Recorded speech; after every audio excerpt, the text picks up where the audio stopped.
Yeah. You know, this is crazy. There's like kids alive today that don't remember a time before YouTube.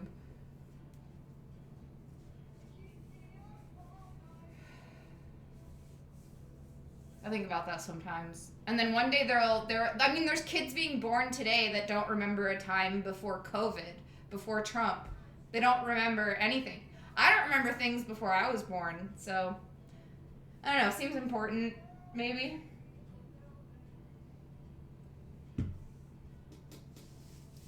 Oh, Monday book club is the only thing keeping me from rolling around on the ground right now.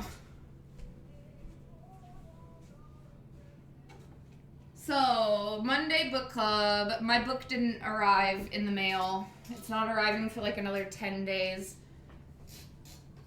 And so I think I know what I want to read next, but it isn't here. It's been a toss up ever since we finished our children's book that we were reading. My children's book that I was reading. And I told you guys some of the ideas I've had. I've had a couple toss ups. I was thinking about Interview with a Vampire, which did arrive today, actually. But the more I think about it, the more I'm like, I mean, okay, at first, when it arrived today. It's not the one I'm going to read. But I am considering it, and also I've always wanted to own it. And I don't own this book. I borrowed it from my sister when I was young. And it's one of the ones I didn't steal. So I got Interview with the Vampire finally, because I never bought it. I have an incredible library. But this is one of the ones I never bought because my sister had the whole collection and I had already read it. So I was like, if I ever want to read it again, I can spend my money on other things because I can always like borrow it from my sister. But then eventually, like, you know, when you grow up and you realize, well, I can't just borrow every book that I want. So I've always wanted to buy this one and actually have my own copy. Today I finally did that because I was thinking I needed an excuse. I might read it on stream one day. And when it arrived today, I was like, wow, it's a lot thinner than I expected. Because my sister's copy is like at least an inch thicker. But then I opened it and the print is really small. Like comparatively. Like the print is like kind of tiny and it's like, you know, it's not like no, but I think it's a new copy. I don't know. I got it really cheap. It was like $8. 10 maybe at the most. But I think it is a new print or it's lightly used because I love used books. But I think this one's lightly used. Yeah, actually it looks like it. It's got a little bit of damage. So this is lightly used, never read. It looks like nobody's ever opened this book, but I finally got it. And the print is tiny, and so even though it looks like it's kind of like thin, relatively, there's actually a lot going on here. And I don't think I'm ready for that. Yeah, this is 350 pages. And I think like the copy that my sister had is like, I thought it was like a 500 page book. So, you know, I read about an average of 10 pages a week.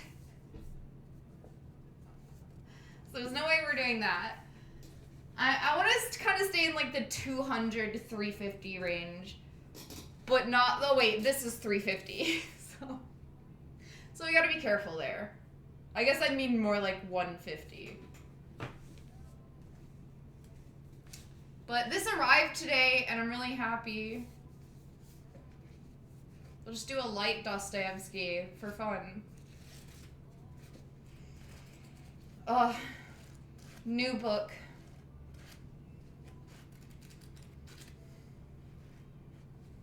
I always wonder what the story behind, like, lightly used books are. Because I think I did buy it used, but I don't know. I'm already, like, stressing it out. I actually can't. This is not enough for, like, a forensic analysis.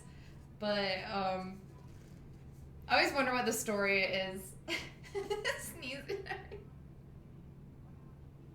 If you ever want to politically assassinate me, just put anthrax in a new book.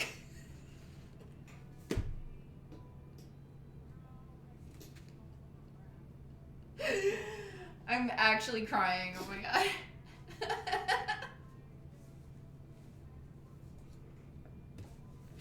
So, that arrived today. The book I want to read did not arrive, and I'm gonna wait for that. And I don't know. I'm gonna keep it like mysterious, but. So that's lightly used. You want to see what a heavily used book looks like? Oh, I'm holding it backwards. Oh no, I'm holding it right side up. Backwards and upside down. Can't tell the difference. This is a heavily used book. Which I also had to dig up from the surface of my library. These are all the rest of the books I'm going to show you tonight are from the surface of my library. Because I actually have too many books. It's actually starting to stress me out. And then I got a new one though. Didn't have this one before. I have a lot of books though, and it's actually starting to stress me out.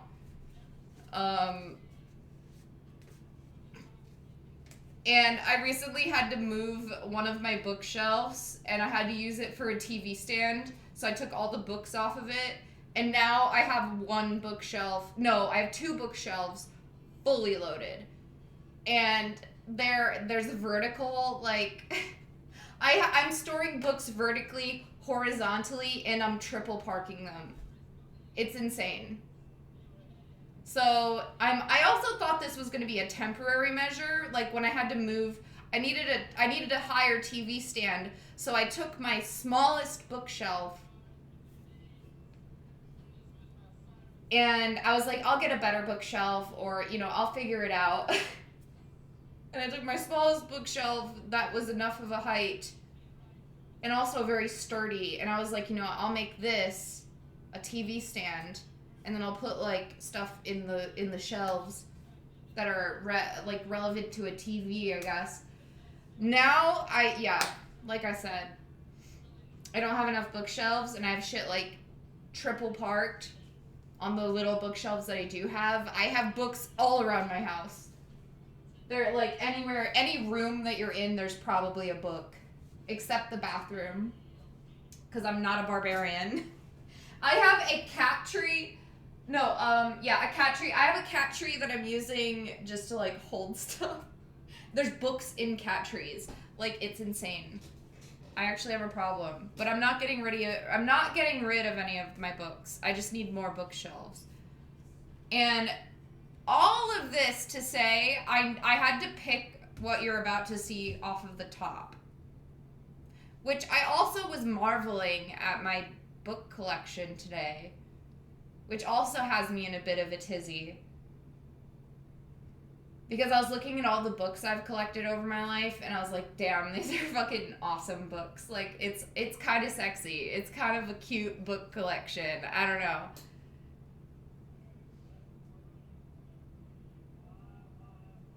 I want to see. I was also thinking, I was like, oh my god, this is content. Like, I can show, like, maybe we should do, like, a library organizing day. Because there's so much stuff I get to, like, show. And then I don't know, I never show you guys.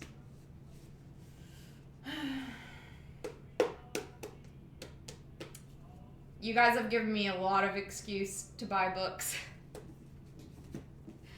And I don't mean that in, like, a tax evasion kind of way. I mean that in, like, sometimes I see something and I'm like, oh, that would be so cool to, like, share with people. And then I just never share it, so. I have a lot of that built up.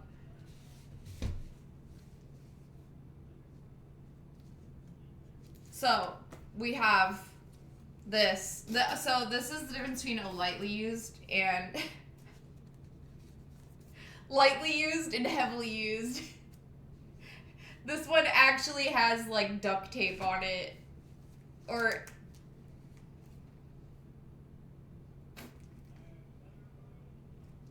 it's like a bird.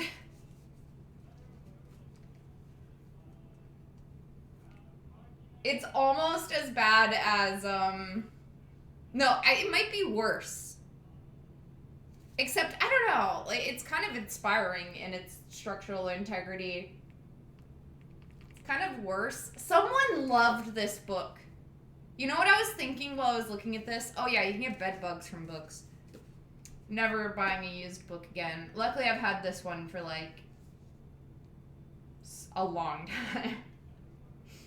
I think this was, I either stole this from my classroom in high school, or I think I bought it from a used bookstore, or I got it for free from a used, like, sometimes you know how libraries, maybe you don't know, maybe you're finding out now, sometimes libraries just give away books.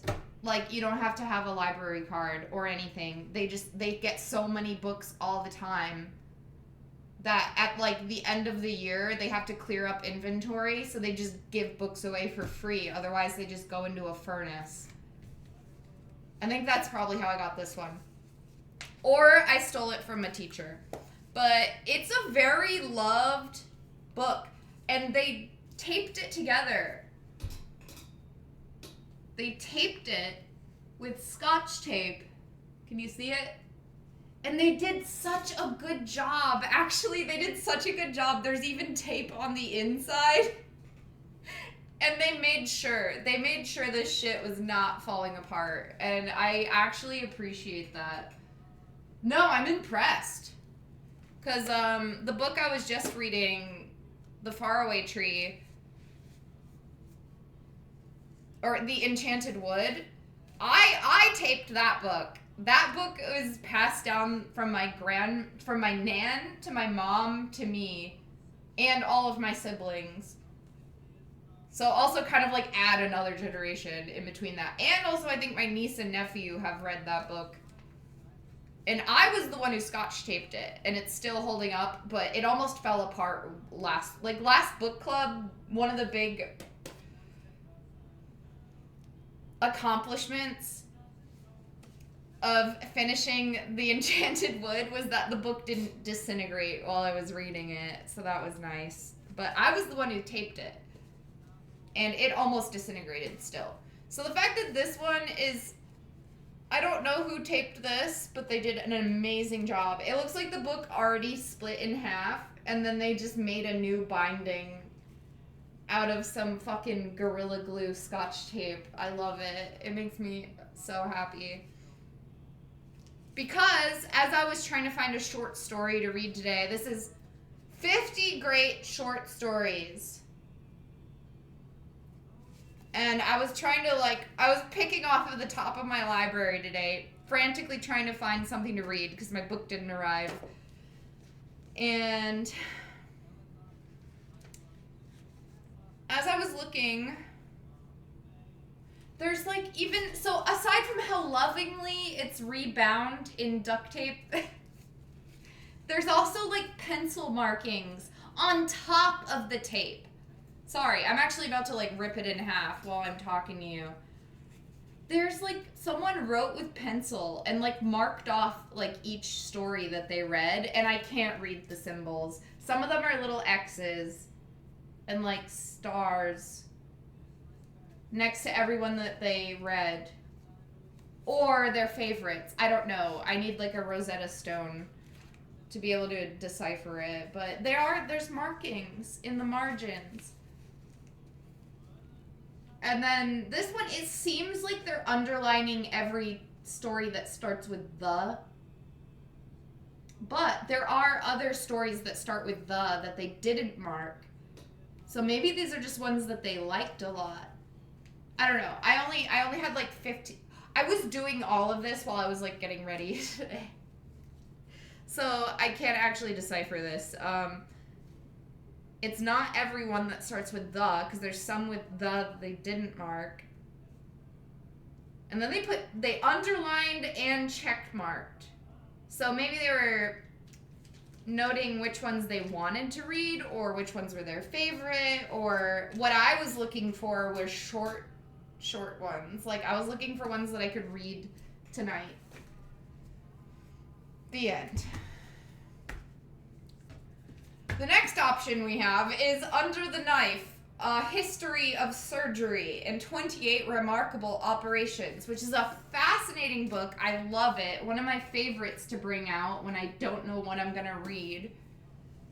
Because, again, this is something I could read one chapter of. I could read one chapter from any of these. Like a short story or one chapter of Under the Knife, because it kind of breaks it up into like episodes. Oh yeah, 28. There's 28 remarkable operations for fuck's sake, a history of surgery. I don't think we can handle voting on this. I'm going to have you vote on 50 great short stories or 28 remarkable operations. Voting starts now. The polls are open. No, I'm kidding. I had to do some legwork. I found one story that I was interested in that I could possibly finish tonight, but also I was not expecting to be talking this long, so probably not. I am most interested in either one chapter from here or Civil Disobedience and Reading. Sorry, just Civil Disobedience by Henry David Thoreau. I also found this. Like, I just have crazy shit in my library. I don't know. This is cool. I picked this up one day. Don't remember where. Got it for 5 pence. I have it. I was looking through it and I was like, oh, this is tiny. Maybe I could do this. And then I was like reading it and I'm like, holy relevant, Batman. You know? So, all of this to say before I take my next union break, which we're powering through. This is auxiliary Monday book club. I don't care what we read. I'll stay here all night, all day. I have to pee again. That's the story of my life. Thank you for listening.